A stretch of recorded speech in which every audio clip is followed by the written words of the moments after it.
Bom dia. Como vocês estão? Madrid, sejam bem-vindos. Agora vamos ver a matéria da Real Madrid TV sobre o bar e o dono do bar, que já estava na hora de ser contada sim. Mas enfim, voltamos ao mesmo. O Madrid como instituição. Quietinha. Só pela Real Madrid TV. Mas isso deveria estar nas redes sociais, onde quase 700 milhões seguem, para espalhar, porque senão não vai circular. Mas enfim.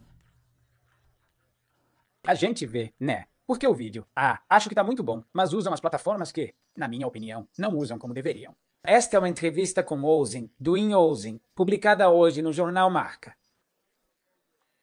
Eu não ia colocá-lo neste vídeo, mas vi a porta da marca. Tô gravando isso de madrugada, na noite de terça para quarta, e olha, ele fala coisas interessantes.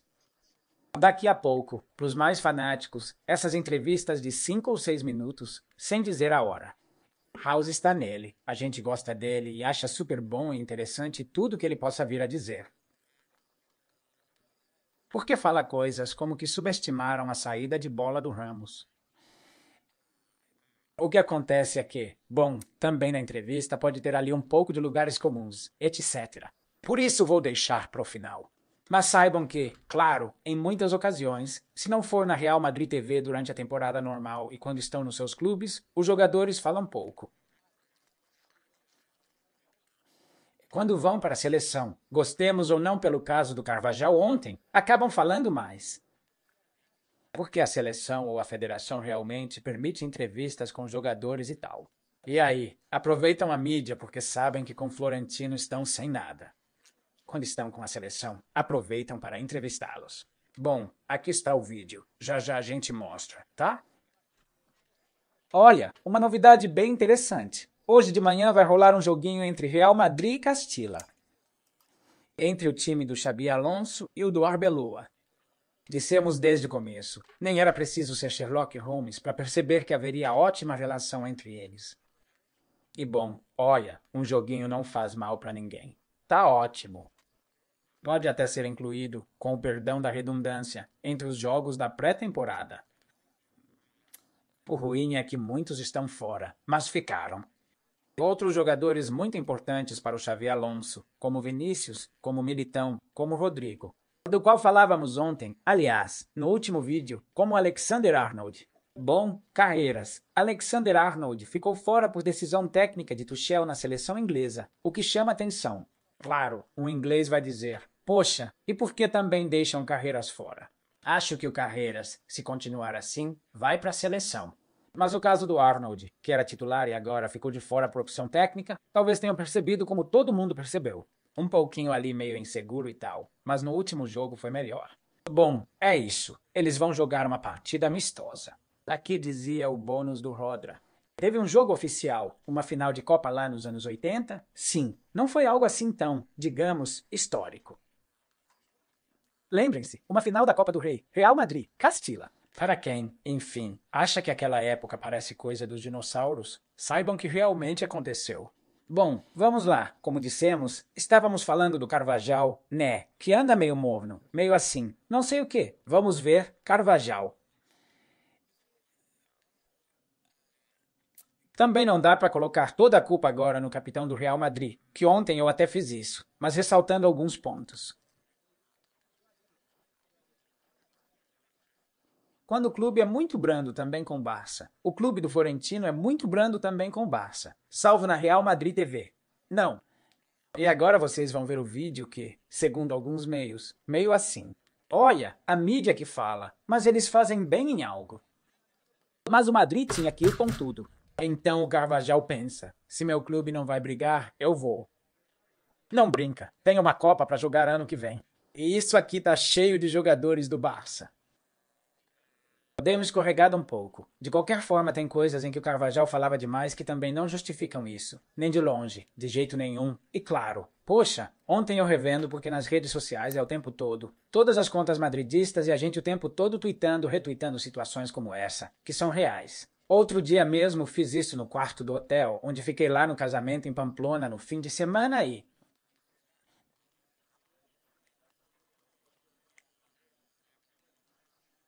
não consegui mostrar bem o gráfico. Quero mostrar direito. Vocês já viram. Mas o que é esse negócio do saldo de expulsões na Liga no século XXI? É algo entre dois times que disputaram todas as 25 edições do campeonato. Ou seja, que um tenha mais 65 e o outro menos 1. Até uma semana atrás era menos 2. Lembrem que expulsaram um jogador do Osasuna já nos acréscimos do segundo tempo. Mas antes era mais 65. Menos 2 é impressionante demais, viu? Há uma diferença de 66 expulsões no saldo de expulsões, ou seja, expulsões contra e a favor. Ou seja, cartões vermelhos para o adversário, cartões para o seu time. Não é algo normal, é uma aberração estatística que a gente não vai ver em nenhuma liga europeia.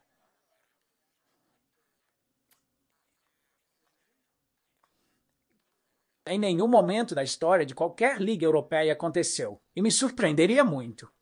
E talvez eu tenha dito, olha, sim, aconteceu na Liga Belga nos anos 70 e 80, sei lá. Olha, tem que ter uma amostragem de 25 anos, não só de 10, de 25 mesmo, é algo incrível. Olha, nenhum jornalista esportivo, sim, o pessoal do Madrid e tal. Mas veja, o jornalismo esportivo espanhol não se perguntou que isso é algo. Não se perguntava isso antes, porque não se sabia sobre o Negreira, embora se intuísse que pudesse ter uma justificativa, mesmo parecendo dados estranhos. Agora também não se perguntam, mesmo sabendo que o clube com mais de 65 anos lhe pagou durante. Que coincidência, praticamente todo o que vivemos no século XXI, exceto alguns anos. Para o vice-chefe dos árbitros, 8,4 milhões, isso não aconteceu. Então, claro, é alguma coisa mesmo.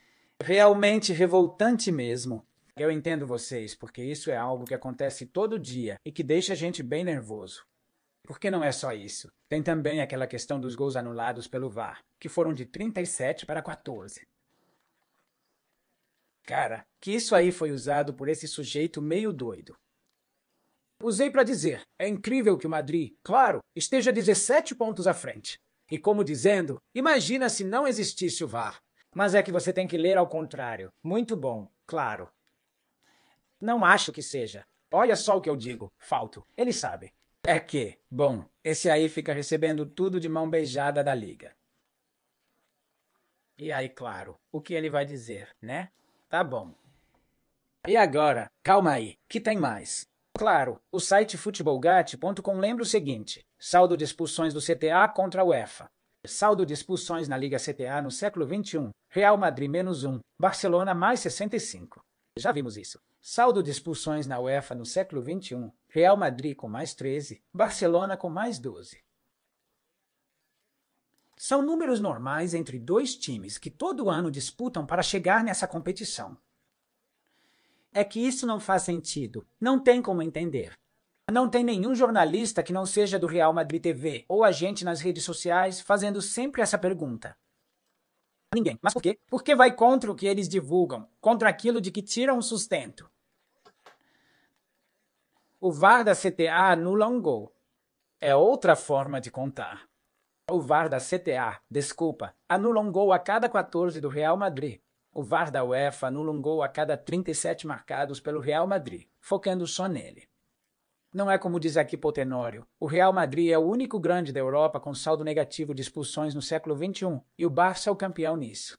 Além disso, o VAR anulou 3 vezes mais gols do Real Madrid. É assim que ele chama, coroando com os pagamentos ao Negreira. Ainda dizem que é preciso provar fraude. É que, cara... Bom, então a Real Madrid Televisão fez este vídeo, já estava mais do que na hora de fazer. Mas volto a dizer que ele precisa postar nas redes sociais. Por isso a gente está retweetando o tempo todo, até cansar os dedos, para que o maior número possível de pessoas veja. Mas tem que fazer isso em Madrid, com 700 milhões de seguidores nas redes sociais. E vocês vão ver como as coisas vão mudar um pouquinho, com certeza. Mas eles não têm coragem, assim como não tiveram de faltar a final da Copa. É tipo, vou um pouquinho, coloco só a pontinha, mas nada mais. E isso não pode ser por isso, não. Vocês sabem que aqui no canal sou totalmente livre. O Florentino faz um monte de coisas boas. Eu posso ser azedo, mas suave. Porque sim, tipo, também critico o Florentino por coisas que acho erradas. E essa, o Madrid erra, que estamos pegando no Carvajal em algumas coisas com razão, mas no Florentino não. Desculpa, mas se for por esse caminho, tem que ir até o fim. E depois, por que diz que quer um Barça forte na Assembleia? E depois, o que você faz oferecendo as alavancas, as legais? Não, porque as outras vocês sabem. Mas a que o Madrid propôs e conseguiu para o Barça foi a legal, vocês não estão ajudando eles. Além disso, no caso Barcelona Negreira, eles não entram com tudo. O Madrid está presente, mas não totalmente. Em breve vamos entrevistar aquele advogado de Barcelona que, junto com outros, apresentou as declarações do Frei Xanacop, declarações de ex-dirigentes do Barça que não tinham apresentado, que a juíza de instrução não tinha em toda a documentação. São coisas importantes que o Madrid, se tivesse sido mais atento, teria apresentado, pois não foi o Madrid, foi gente comum. Então, muito mal o clube aqui, muito mal mesmo. Mas enfim, dentro disso, pelo menos coloca isso, né? Enfim, desde que o VAR foi implantado no futebol espanhol na temporada de 2018 a 2019, uma empresa ficou responsável por gerir o vídeo-arbitragem. MediaPro, empresa cujo principal dirigente, segundo vários meios de comunicação, tem ligação direta com o time da liga, o Barcelona. Além disso, a MediaPro continuará cuidando das imagens do VAR até 2028, após a renovação do contrato com a Federação Espanhola de Futebol. Como diz o jornal, a federação deu a MediaPro o VAR até 2028. O CEO do grupo audiovisual também faz parte do conselho da Barça Studios, a empresa responsável por gerir o serviço audiovisual do Barcelona. Nas últimas temporadas, o clube catalão recorreu a garantias vendendo ativos para, entre outras coisas, contratar jogadores. Entre esses fiadores está o principal responsável da MediaPro. Parte das ações da Barça Studios foi vendida ao sócio fundador da MediaPro para contratar jogadores. O fundador da MediaPro entrou para o conselho de administração da Breavoord Invest, empresa que conduz os ativos digitais do clube. A Orpheus Media, empresa do responsável pela MediaPro, apoiou a diretoria do Barcelona nas eleições de março de 2021. O jornal El Espanhol ressalta que a federação deveria ter avaliado possível conflito de interesses pela presença do CEO da MediaPro no conselho da filial do Barça Studios. Depois do que aconteceu em Vallecas com a queda de energia que ajudou o Barcelona, o OK Diário lembrava dessa ligação com a MediaPro, a responsável por gerir o bar e seu CEO, com o Barcelona. Pois é, essa é a situação no futebol espanhol. A empresa que administra o VAR na Liga Espanhola, segundo vários meios, tem interesses ligados diretamente ao Barcelona. Claro, isso é algo que a gente já votou aqui 1 milhão de vezes. Mas claro, é que isso não entra nas rodas de conversa, nem nas discussões informais. Não está porque existe um grande impedimento. Quer dizer, isso no marca não vai sair porque vivem da liga, etc. Mas isso aqui, o Madrid, mesmo com toda a força da sua mídia, não se comunica bem. Mas quem assiste a Real Madrid TV além dos fanáticos? É que isso não pode ficar só aqui e pronto.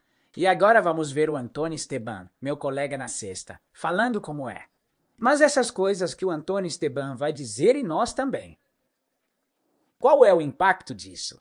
Entre a gente, bastante, claro, felizmente. Mas não há que deveria ter. Isso que a gente acabou de ver deveria ser, sei lá. Vocês já brincaram comigo sobre quem assiste YouTube aí na Espanha, com o Antônio Lobato anunciando carros e tal, mas lá em Miami. Eu lembro que quando cheguei em Miami, tinha um cara num anúncio dizendo Kendall Toyota, que era uma concessionária da Toyota que ficava em Kendall, numa área de Miami-Dade. É que, tipo, teria que ser repetitivo mesmo. Quem ouve rádio conhece o anúncio da Ocasião Plus. Isso tinha que passar todo dia. Poxa, o lance do bar com a MediaPro. Ou seja, insistir bastante nisso, porque colocam isso para qualquer pessoa que encontrarem na rua. Tem até torcedor do Madrid que não faz a menor ideia disso. Mas você acabou de ver e, olha, mas como dirigido por um sócio do Barça que defendeu Negreira. Conselho de administração de uma filial do Barça e antes tinha outro que foi aliado do Laporta e fiador dele e você pensa. E esse é quem vai investigar o apagão do outro dia. E esse é quem? Puxa, as linhas do semiautomático, a gente tá maluco. Mas tá maluco mesmo, sério. Olha só, pois cara, então tá bom. Claro, isso é óbvio para qualquer pessoa com um pouco de juízo. Ele diz, olha, isso não é normal, mas ensina vocês muito pouco. Enfim, vamos ouvir o Esteban, que mandou muito bem outro dia dizendo isso. O bom Antônio, que foi meu colega na época da La Sexta, tomara que um dia a gente converse e traga ele aqui no canal. Claro, ele dizia isso com toda a razão. Os operadores, por exemplo, outro dia não perguntaram errado para a menina se caiu. Você não se jogou. Para você foi pênalti, claro, sem VAR. Mas para você não aconteceu isso. Pergunta ao jogador do Futebol Clube Barcelona. É no mínimo surpreendente que não perguntem. Tenho certeza que se fosse Vinícius. Estou certo disso. Que se é o Vinícius, porque a gente já ouviu. Pênalti. Os pênaltis ele tem que perguntar, mas... Que não aconteceu, e na coletiva acho que tem uma pergunta. Da primeira, além da imprensa internacional, onde pelo menos em inglês fazem a pergunta, não sei se o meio é internacional. Li. Pergunta de tudo um pouco. Tipo que jogo. VAR vai e vem. Que cobra o Futebol Clube Barcelona e a mídia nacional generalista, que também, olha, o Barça joga a nossa liga, mas só para a Catalunha, não perguntam nada sobre isso. Já para o técnico do Raio, sim.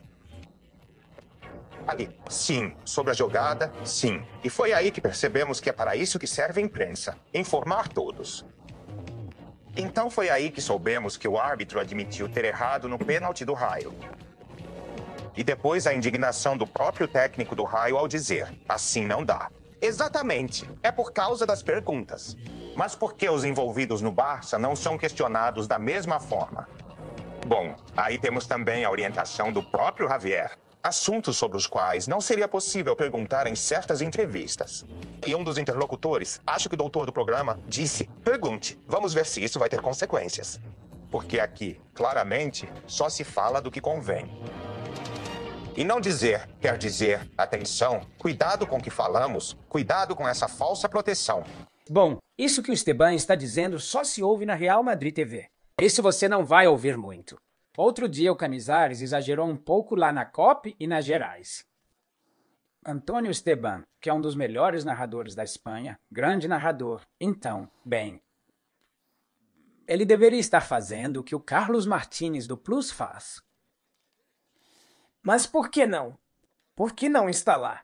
Acho que isso se responde sozinho, não porque mostrou a patinha, como eu no Min Esportes. É que, então, quem está dominando agora as transmissões de futebol e tal são os Carlos Martínez.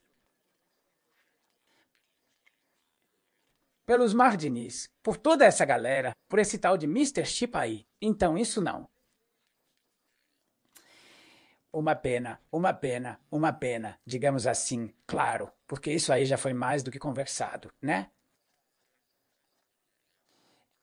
Bom, vamos ouvir aqui o Hauser, Mega, e para fechar o vídeo, para os mais fãs, ouçam aqui o bônus do Dean. Pouquinho a pouquinho e, bom, foi um grande passo também.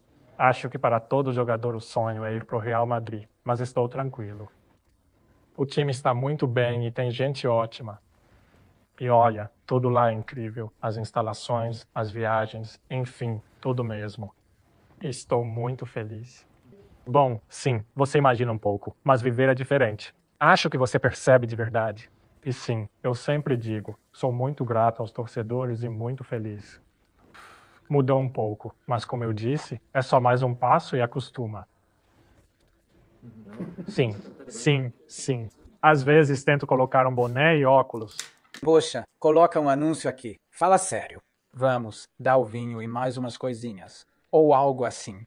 Você pode ir ao cinema? Sair já é impossível. Sim, tem pouca gente, sim, mas em teoria não pode. Sim, eu me sinto muito de Marbella, realmente Marbella. Tinham me perguntado se eu ia ao cinema. Minha cidade, além de Madrid, também agora. E eu sempre digo pra ele que, quando me aposentar ou não precisar morar fora por causa do futebol, quero morar em Marbella. Mas enfim, isso a gente vê. Sim, bom, na ida era mais de música, de conversar sobre qualquer coisa e, na volta, já tinha treinado e comentávamos algo, tipo viu isso, e falávamos de futebol.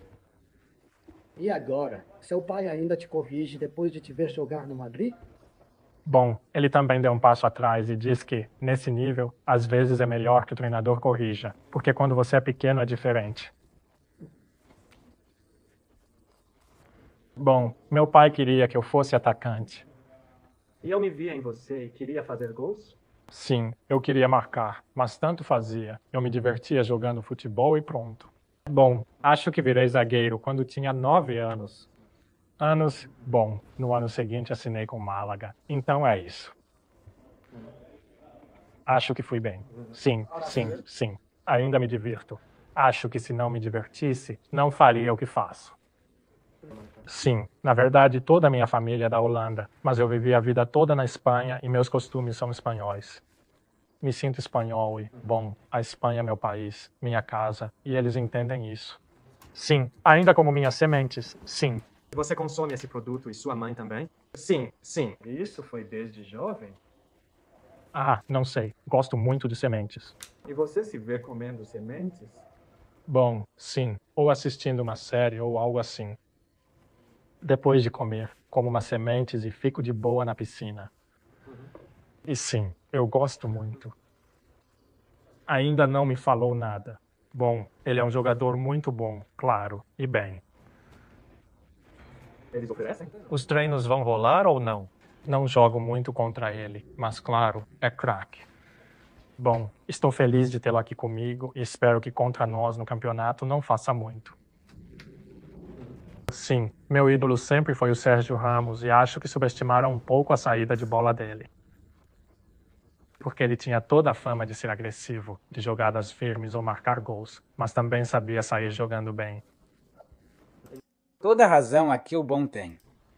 Isso é difícil. Acho que ele não vai deixar. Por quê? Bom, tem atiradores muito bons, claro. E aí, Sérgio? O gol de Lisboa significa o que pra você? Bom, acho que é meio que minha primeira lembrança do Madrid, claro, especial. Lembro que acho que era 2014 e eu tinha 9 anos.